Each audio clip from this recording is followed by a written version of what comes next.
Hey guys, Taz101 Saga here. We're going to be looking at one of the most iconic infantry weapons of the First and Second World War, most notably the Second World War. This is the German Model 24 Stielhandgranate, or stick hand grenade in German.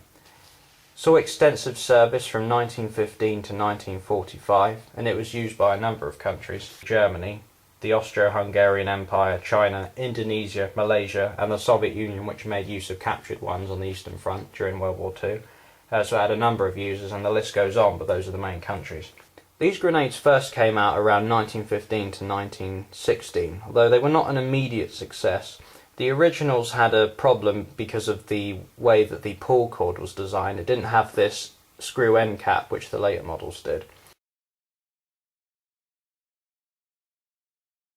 And it could easily be snagged on things in the trenches, which could cause the grenade to detonate on someone's belt and obviously kill you. These grenades were designed to be an offensive grenade. What that basically means is, as the name suggests, it's designed to be used when assaulting positions or on the offensive. It relies mainly on blast effect and concussion in confined spaces to kill the enemy. This is a very good example and probably the most well-known offensive style grenade. A popular defensive grenade, which is also widely known as the British Mills grenade, or the Mills bomb, as it was nicknamed by troops.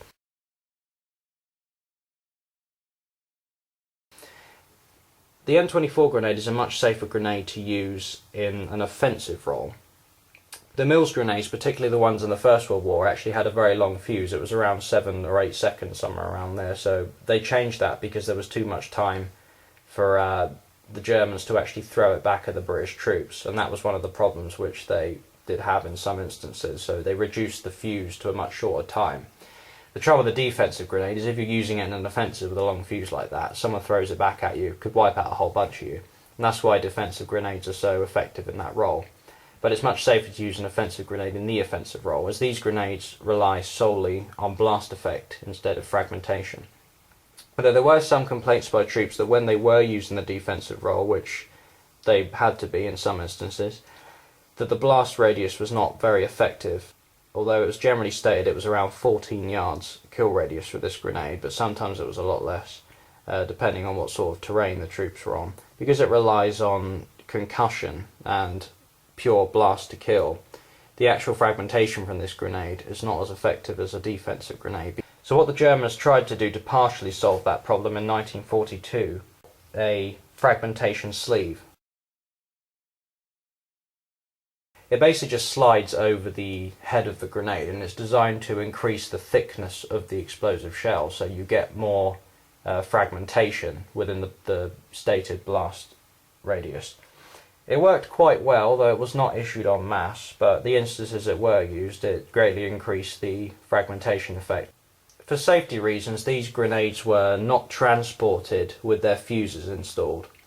They were transported in crates of a fair number of them, and because of that reason they put an inscription on the explosive head, which you can read here. It's warning troops to make sure they install the detonator before they use the grenade. In German it's Vor Gebrauch Sprengkapsel einsetzen, which translates to before use insert detonator. The way this works is you will install the detonator in this hole here. It's not here because this is a fully inert grenade and there's no explosive content inside the head. You can see how thin there it is. It's very thin, so that's why they added the fragmentation sleeve, even though it wasn't issued in mass, to fix that problem with the defensive role. When the fuse was installed, it was made up part of the friction igniter system. What basically happens, once you've installed your fuse, you will reinstall the handle back onto the explosive head. You'd then be ready to use the grenade. So to prime the grenade, once the fuse is installed, you release this. On the originals this cord would be a lot thinner, so your ball would, and the porcelain ball which is there, would fall out much more easily. You wouldn't have to pull it out. So once your ball was just popped out there, you just give that a nice big yank, and that will pull a roughened steel rod, and that's what causes the 5-second fuse to start.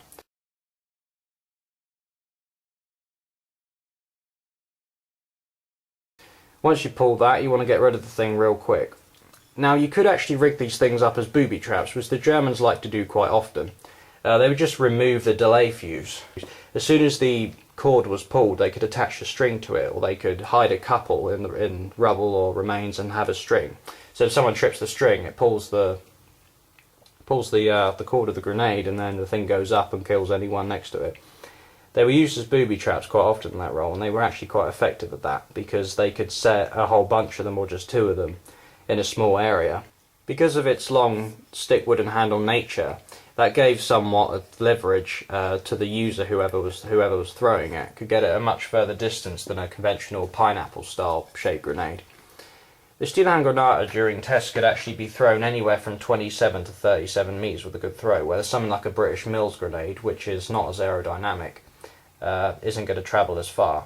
The handle also prevented it from rolling back downhill if you were throwing it uphill, so that was an advantage, although the biggest single-handed disadvantage of having a wooden handle is it takes up a lot more room. You can't carry as many of the grenades, basically. This variant is the regular high explosive grenade for infantry. There were 2 other main variants of this, amongst others.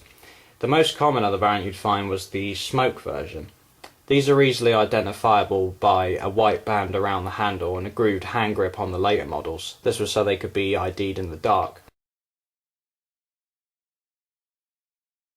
Cold climate could often cause the M24 detonator to fail, so the grenades that were sent to Russia after a certain date were marked with a K, which is German for kalt, or cold. They had a different explosive powder which was designed to work more reliably in cold weather. I'm not sure how effective it was, but that was how it was done nevertheless. There was also an improvised version of this called the bundle charge. The idea of this was to have a single grenade and you take 6 more explosive heads and wire them around the main charge.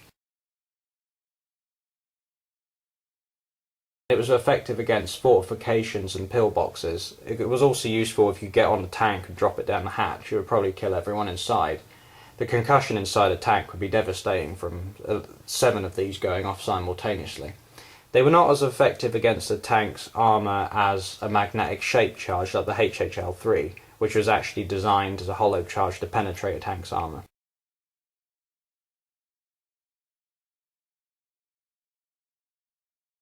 These could also be used to detonate as a makeshift method to detonate TNT if you were destroying gun barrels, like artillery pieces.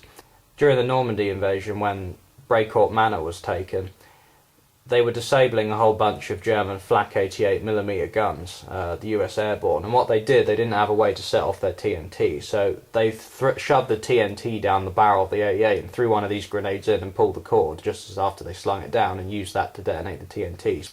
These grenades were used in China in a slightly modified form.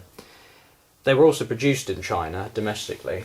They were used in the Chinese Civil War throughout. Not all of them were based on the friction igniter system, but this is the main sort of common stick grenade that you'll see practically in all the movies, all the archive footage. The Germans used it from 1915 to 1945 when it was finally retired. So it saw a lot of service, and although it was superseded by various other grenades during the war, it probably remained one of the most common right up to the end. And it's an absolute iconic World War II infantry weapon. You can look at any photographs, any footage, and you'll see plenty of these getting thrown around, so it's a good piece of history. This one was pretty cheap, but an original genuine one is going to set you back quite a bit of money. They're not always in that good condition either. So, any questions guys, go for it, and thanks very much for watching.